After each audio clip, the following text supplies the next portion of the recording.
যদি তোকে এখানে একা ছেড়ে দিয়ে পালিয়ে যাই কি করবি তুই? এতক্ষণ ইন্ট্রো ভিডিও দেখে অবশ্যই বুঝে গেছো আমরা কোথায় এসেছি, আমি আর আমার বান্ধবী মিলে। তো চলেন ভিডিওটা প্রথম থেকে শুরু করি। ফার্স্টে আগের দিন আমি ওকে বলেছিলাম, ও বলেছিল না। এই নিয়ে আমাদের 100 বার মতন প্ল্যান হওয়ার পর আমি হুট করে আগের দিন বললাম যে চল পুজো দিতে যাব। ও বলল যে না আমি পুজো দেব না।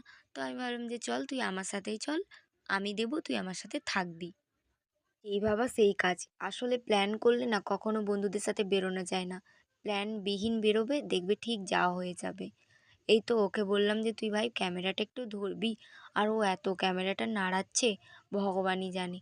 আর এই যে ওই সব আমার আজকে ক্যামেরা করে দিয়েছিল। আর এই যে টুকটুক করে আমরা মন্দিরের ভেতরেও চলে এসেছি। আর ওই যে পুকুরতলাতে আমি পা ধুচ্ছি আর ও ক্যামেরাটা ধরেছিল। তো এরপরে আমরা অনেক ঘোরাঘুরি করেছি, মজা করেছি। লাস্ট অবধি ভিডিওটা দেখো, অবশ্যই তোমাদের ভালো লাগবে। তো আমি নতুন নতুন ভিডিও করছি তো সেই সম্বন্ধে জানি না, তবে ওকেও আমি একটু একটু শিখিয়ে দেবো। ও আমার সাথে থাকবে আজ থেকে। অনেক তো বন্ধু গেল এলো, এবারে দেখি এটাও টিকে কিনা। ওইসব কথা বাদ দাও, সিনেমাটিক শর্ট দেখে নাও।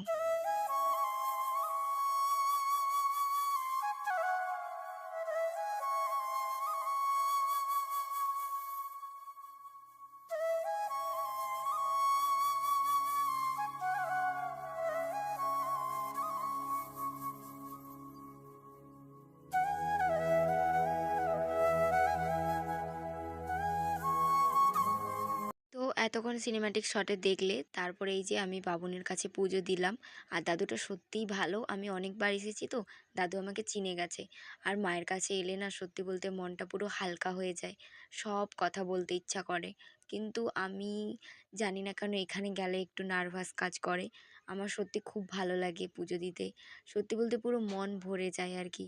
তো এই যে তারপরে আমি প্রসাদ নিয়ে ওর কাছকে এলাম। তো এখানে মায়ের দর্শনও করছিলাম, বসেও ছিলাম। আজকে প্রায় অনেকক্ষণ বসেছিলাম। হুট করেই চলে এলাম, জানি না কেন ভালো লাগছিল না, মন মেজাজ কিছুই ভালো লাগছিল না, তাই জন্যে। তারপর আমি আর ওকে বললাম যে দেখ কেমন সিঁদুর পরিয়েছে দাদুটা, আর পুরো ঘাঁটা হয়ে গেছে। আর এখনও অবধি ভিডিওটা আমি বুঝতে পারিনি যে ঘাঁটা হয়ে গেছে বলে। তারপর আমাদেরকে বললো যে চল একটু ওর কাছে ঘুরে আসি। তো যেমন বাবা তেমন কাজ, আমরা একটু পুকুরতলার দিকে এসেছি। এখান থেকে অনেক হাওয়া দিচ্ছিল খুব সুন্দর সুন্দর। আর ও আর আমি মিলে অনেক কথা বলছিলাম, গল্প করছিলাম, দুজনে দুজনের মতন করে কথা শেয়ার করছিলাম। ওকে বলছিলাম এই জায়গাটায় আসিস, এই জায়গাটা খুব সুন্দর। আসলে ওকেই আমি বলেছিলাম যে এই জায়গাটা অনেক শান্ত। তারপরে এই যে এখন আমার চোখে পড়লো যে এই সিঁদুরটা ঘাঁটা আছে, তার জন্য এটা আমি উঠাচ্ছিলাম। আর ও আমাকে আগে থেকেও বলেনি, আসলে ও খেয়াল করেনি। তো ও ফার্স্ট টাইম ওর সাথে আমি এই যে বেরোলাম। তো আগে আমি কোনো বান্ধবী বলো কারোর সাথে আমি বেরোইনি, ওর সাথেই আজকে মন্দিরে এলাম। যা মানে আগে আমি একা একাই আসতাম, তো তারপর কোনো বান্ধবীর সাথেই ফার্স্ট টাইম এখানে এলাম। তারপরে ও একটু ফটো তুলছিল, আমি কেন জানি না একটু লজ্জা করছিলাম, ঠিক আছে। বলছিলাম যে দেখ এখন ভালো লাগছে না, পুরো কালো কালো মুখটা লাগছে এখান থেকে। তো তারপর বোঝালাম ওকে, দেখ কোনো জায়গা ছেড়ে অনেক বান্ধবী বন্ধুরা তো পার্কে যায়, হোটেলে যায়, রেস্টুরেন্টে যায়, বারে যায়। তোকে না হয় আমি মন্দিরে নিয়ে এলাম, মজা করছিলাম আর কি ওর সাথে একটু।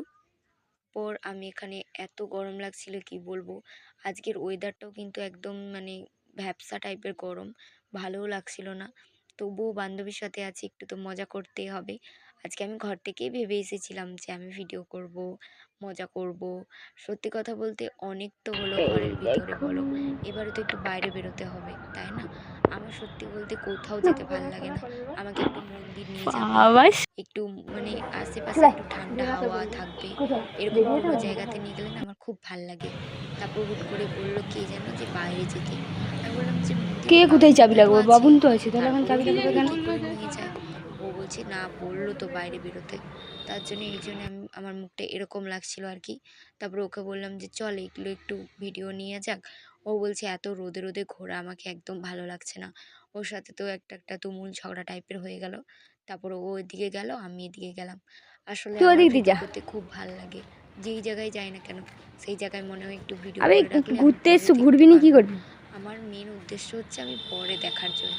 আমার যখন বয়স হবে বেশি, তখন আমি বসে বসে এই জিনিসগুলো দেখতে পাবো যে আমি এরকম করেছিলাম। ভিউজ মানে ভালো, মোটামুটি ভালো সবটাই। এদিকটাও অনেক শান্ত এলাকা। ও তো সবের আমার কোনো লোভ টোভ নেই। মানে এখানে আমি আবার ভালো টালো কি যেন বলছিলাম। তো বেরোনো হয়ে গেছে, কারণ অনেকটাই বেলা হয়ে গেছে, বাড়িও যেতে হবে। তার আগে আমরা যাব একটু পার্কে, কারণ ওকেই বললাম যে চল পার্কে একটু বসে খাওয়া দাওয়া করি, কারণ আমি খাবার নিয়ে এসেছি বাড়ি থেকে, ও পড়িয়ে এসেছে আর আমি সকাল থেকে কিছু খাইনি। তারপর রাস্তায় ও দেখে আমাকে বায়না করলো যে চল আইসক্রিম খাওয়া। তা আমি ভাবলাম যে চল।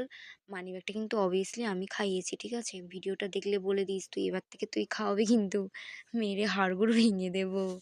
তো একটু মজা করছিলাম ওর সাথে। তো তারপরে ওকে অনেক কিছু বলার পরে ওকে খাওয়াচ্ছি বলে ওর দাঁত কেলাচ্ছে দেখো কেমন করে, মানে সত্যি উফ, পারা যায় না আর। তারপরে এই যে দুজনে দুটো আইসক্রিম নিয়ে রাস্তা দিকে গেড়েছি, ও বলেছে তুই প্রসাদ খেলি না, আমি বলছি সানজল তো খেয়েছি ওটাই অনেক। তারপরে দুজনে গল্প করতে করতে রাস্তা দিয়ে যাচ্ছিলাম। আসলে ওটি যে উপরে ক্যামেরা করব না, আমার কি লজ্জা লাগছিল সত্যি কথা বলতে।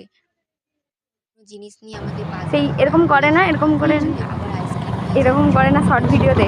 ছিলাম। তারপরে চলে এসেছি এই যে তোকেই বেশি খাবার ব্লগে দাবার লিয়া চালিয়ে হবে। এবারে ও আমাকে প্রসাদ দিচ্ছে। তোর বয়ফ্রেন্ডকে বলবি সাবস্ক্রাইব করে দিবে তোর বয়ফ্রেন্ড দেখলে। কিছুতে একটা ইয়ে হচ্ছিল আর কি। এই যে একটুখানি বসেছি, আমাকে আবার প্রসাদও দিচ্ছিল। না তো মাখা বলে তোকে ছানা তো আসলে আসলে তো ব্যাপারটা হচ্ছে এই দিয়ে তৈরি ছানা দিয়ে। আমি জানি না সেটা বল, আমি এটাই পূজা দিই, তোর মায়ের মন্দিরেও দিলেও এটাই দিই। কোথায় পাওয়া যায়? মায়ের মন্দিরে পাওয়া যায়নি, পাওয়া যায়। আয় না ঘন্টা গল্প করবো, আয় না, পাওয়া যায় রে, সত্যি বলছি। তার দুঃখ, তার আসেনি বলে তার দুঃখ। তুই ভাব, এই বললাম এদিকে তুই তুই একটু খেয়ে রেখে দিলু যে ভালি যাবি, যে তুই নিয়ে যাবি আমি নিয়ে যাবো। হ্যাঁ সব ওই খেয়ে যাবো, নিলে কাকে কি দেবো? তোর ঘরেও চারটা লোক, আমার ঘরে আমি আমি নিয়ে যাবো না। এরপরে আমরা অনেক কথা বলছিলাম, হাসাহাসিও করছিলাম, অনেকটা মানে মজাও লাগছিল আর কি। আসলে যতটুকু টাইম নিজেদের তোকে যে মধ্যে কাটানো সব যায়। খেয়ে দিয়ে গল্প। খুল না, তোর জন্য কষ্ট করে আর চামচও নিয়ে আসি, চামচটাও বের করো। হ্যাঁ হ্যাঁ রে, হ্যাঁ রে। ওর সাথে আবার তুমুল ঝগড়া লেগে গেছিলো। আমি বলছি হ্যাঁ আমি খাবারও নিয়ে আসবো, আবার তোকে বেরও খাইয়ে দেবো নাকি। এই যে এখানে নিয়ে এসেছিলাম ঝিনুক সামুই, আর এখানে নিয়ে গেছিলাম তরমুজ, চামচও নিয়ে আসছি। আর ও নিয়ে এসেছিল লেস।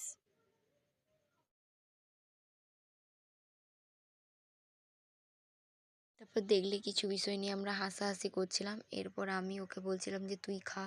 তারপর আমি খুব একটা সিমুই খাই না, এখানে তরমুজটাই খাচ্ছিলাম। জমে গেছে এত রোদে সত্যি বলতে আমার একটু ভালো লাগছিল না। আমি প্রচুর আমি খাবো, হাসাহাসি তুই পরে করছিলাম। খাও, আমি তুই ওকে খা, বলছিলাম এটা তুই করলে খা, তুই আমি না খাবো খেতে না। পারলে আমার এমনি আমি খারাপ করিনি খাবার রান্না। রিভিউ দে কেমন হচ্ছে বল বল। খুবই সুন্দর। দাঁড়া একটু দাঁড়া, এইটা এটা কেটে দিবি। আচ্ছা স্ক্রিপ্টেড। কেমন হচ্ছে এবার বল। খুবই সুন্দর, খুবই টেস্টি, খুবই অসাধারণ। তারপর আর কি দুজনে মিলে খুনসুটি করেছিলাম, ভিডিওর জন্য শ্যুটও করেছিলাম। তারপরে এখানে কাণ্ড হয়েছে কি, আমি চামচে খেতে পারবো না বলে হাতে খাচ্ছি, ও আবার হাসছে। মানে ওর দাঁত কেলানো স্বভাবটা আর গেল না। তো ওকে ওর সাথে আরও অনেক কথা বলেছি। টাইমটা সত্যি বলতে আজকে অনেক ভালো কেটেছিল দুজনেরই। এরপরে তো যে যার লাইফ আছে। সত্যি বলতে মানে মনের মতন মানুষ পাওয়াটা আজকালকার যুগে খুবই একটা টাফের বিষয়। মানে আমি তো পাইনি। যারা যারা আমাকে ছেড়ে গেছে বন্ধু তারা বলতেছি থাকলে খেতে পেছু আমার সাথে। দুজনে মিলে অনেক খুনসুটি করেছি, মজা করেছি। আজকের দিনটা মোটামুটির থেকেও বেশি কিছু আশা করিনি এতটাও যে ভালো কাটবে। তবে আমার সাথে অনেকটা খারাপও ঘটেছিল, সেটা আর আমি এই ব্লগে দিলাম ফেরির না। মার খাও, ফেরির মার খাও।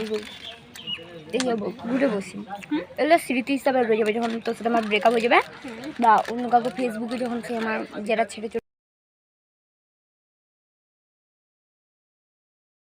আসলে এটা ওকেই বোঝাচ্ছিলাম আর কি, অনেক মজা বাল করেছি ও বাল।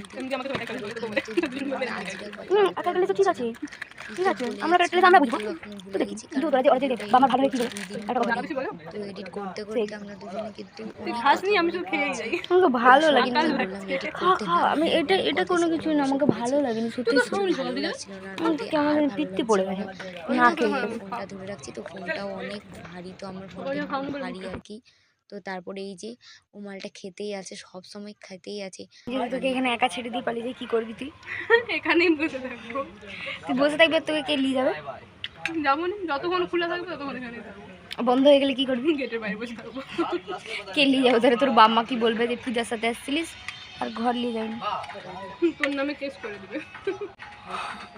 কি হারামি! তারপর ফটো তোলার নাম করে ওর ভিডিও যে করছে ও বুঝতেই পারছিল না। তারপর ওকে বললাম যে আমার ব্যাগে নেল পালিশ আছে, তুই পরবি? ও পরলো আর আমাকেও পরিয়ে দিল। ওর অনেকখানি টাইম পেরিয়ে গেছে, হাতে চিড়া ভাজার প্যাকেট আর অনেকখানি মন খারাপ নিয়ে বাড়ি যাচ্ছি। আজকের ভিডিওটা এইটুকুই। রাধে রাধে।